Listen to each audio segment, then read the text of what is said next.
Isa sa pinakakilalang uri ng paggagamot sa Pilipinas ay ang tinatawag na pag-aalbularyo.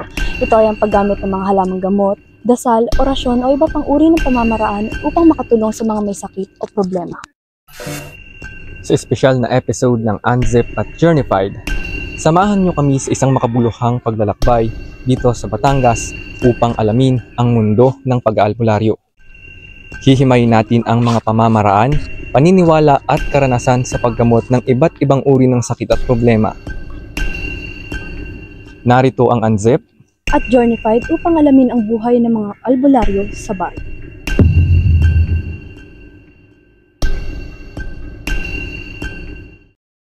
Matarik, liblib, at nakakatakot na daanan sa pagsapit ng dilim. Dahil sa katahimikan, at dahil na rin sa lokasyon ng lugar na malayo sa kabihasnan.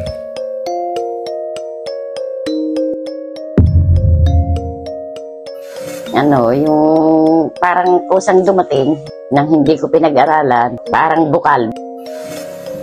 Yung lang, parang sa isip ko, yung parang may nagtuturo sa iyo. Pag pumikit ako, yung parang pumapasok siya sa sarili ko, ganyan. Tapos biglang nawawala. Kaya pag biglang nawala, normal na uli ako. Wala na. Balik sa dati.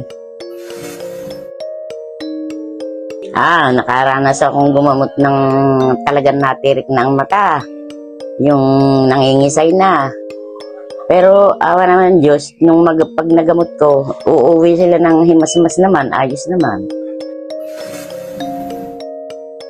Ang karaniwan lang yung pinapadalhan ko ng papel, pantapal, ganyan. Tapos ay tubig na may dasal ko. Yung puti sa Diyos. Kasi ayoko ang itim kasi sa demonyo yan eh. Ayoko nang sa itim. Sa puti talaga. Kasi pag ikaw pinili mo yung itim, sadyang turo kasamaan. Lolita Panaligan, 35 years old yata ako. Binigay sa akin ng pisang po ni Manong Binumano sa akin. Hindi niya kaya. Kasi bumibili pa sa kanya. Yung isang halimbawa na masakit ang ngipin. Inapalan niya sa kanya na pagka nagaling na doon sa kanyang ginagamot, nabod ka sa kanya. Siya talagang lagay ang loob ko dahil pinakiusap sa akin na aking hamumpuan naman. Mahalaga, makatulong ako sa tao. Nagkasakit. Aking ginamot, pinapalan ko, gumaling. Yun, kalahin mo si Koy, papatay na mo ba? Isang karyong nandito sa kanila. Puro galis itong buong katawan ito. Yung wala na lang ang payamukang ito. Yung mga sugat-sugat dito sa buong katawan ko. May puno ka ng kahoy na sinulungan. Sabi ko, doon sa puno ng kahoy. Nakita ko yung larawan ng kuwan. Sinabi ko nga na ikinukuros na gano'n. Ay, pinakita ko, aling kahoy ito na yung kinakandungan ito. Ay, yung daw lagi siya mahina roon sa kanyang trabaho. Pagka yung kway mamay na sinisilo. Grabe yung ikuan. Ako hindi nahirapan. Pero halos isang buwan hindi lang yung buong katawan na hindi makatulog, hindi niya maintindihan kung siya itutulog. Naiyak na lang, naiyak daw, hindi makatulog. At hindi makahiga dahil masakit mga sugat. Tinanggihan na ng doktor, sabi, mamamatay na ron. Wala nang alam mo, pagka may masama ka at dinoktor mo, mamamatay talaga. At pag dinoktor ka talaga patay. Yan ay dito ko lang tinitingnan sa kamay dito.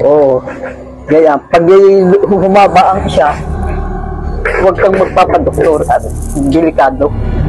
Lalo kang mamalmaan sa kanya. Di ba si Maricel? Di ba kinuha yan balak? Ay, binigyan ko ng pinakabitang puno ko, hindi na lagi raw siya kinakawayan, nilagaya. Sen! Sen! Sen! Sinabo ni Dor yung ina at dahil naroon na siya mikro ng baboy, natawag nga. Ay, may bata pa. Oo. Tinatawag, pinapayapayan daw gaya. Pinakahanapan niya na ng mga taong barangay dito. Ano ba yung babaeng yun? Sen! Sila sana, nakita mo? Alam mo, ewan ko talaga yun. Ewan ko ba? Ang balita naman doon sa kabilang kanto, nakuha daw ng ingkan. Totoo ba? Aba, ewan ko, nasan si Sel? Pag hindi ka nakita ng umaga, Oo, uwi na kami ng anak ko. Ganyan. Sabi naman. Kung makita ay nako, iniupo doon siya dahil maliit pa naman 6 na ang langit. Doon siya pinutulan ng saging na siya ba ay iniupo roon. Anong oras na? Si Sen! Sen! Ano yan sa'yo? Kain naman na bata. nakikik kahapon pa namin hinahanap. Nag-aalala na si Auntie Pele mo. Teka lang, may sugat ka ba? Hoy! Ikaw ba na paano? Pupo! El, ikaw ba yan? Ito na na, oh! Hoy, ito na pumarin. Tara.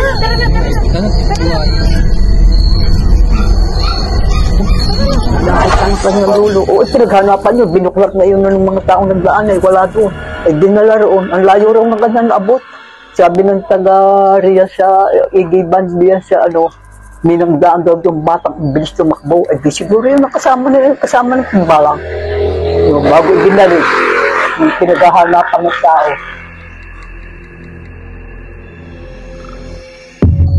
Sa bawat kwentong naririnig, nababalitan o napagninilayan, mahalagang maging mapanuri at huwag kalimutang tignan ang katotohanan o ang perspektibo ng iba. Dahil sa pagbe-verified, tama ka. At sa pag-unzip ng bagong kaalaman, panalo ka. Kaya palagi nyo kaming samahan na i-unzip at patuloy na maging journeyfied sa mga kaganapan na maaaring makita nyo lang sa inyong lugar. Muli ako si Max. Ako naman si Kim. Unzip the truth And be journeyfied.